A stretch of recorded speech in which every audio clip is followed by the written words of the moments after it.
how can I help you has somehow become this thing that people ask, how can I help you?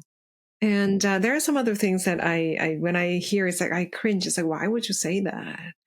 But often our clients are clever and graceful enough to take it and not criticize it back, but they will be like, well, I'm hoping that you can. So they will actually make the most use of it. But if we can be a little bit more sensitive to how we can phrase it so that it makes it much easier for the client to be able to talk about what they want, what's important to them, then the way of opening your conversation would be something like something that will get them to orient towards what they want as a result of having this conversation. Now then, I'll tell you, often with this assumption, people say, so how will you know, or they would say something like, what can we do together here so that it will turn out to be useful, or something like that. Okay, what can we do together so that it will be useful for you?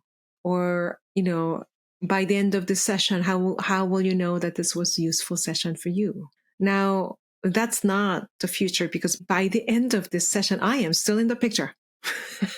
So future is defined as I am no longer in the picture. They left my office and they start living their life is the future. So if you want to ask about their preferred future, of they must have a good reason to come and see you, and you want to know the positive difference that this conversation might make, then don't ask about the time when I'm still sitting in the room. Ask about the time when you are, as you go back to your life, as you go back to your work, as you go back to your family tonight. How would you know having this conversation is having some sort of positive difference for you?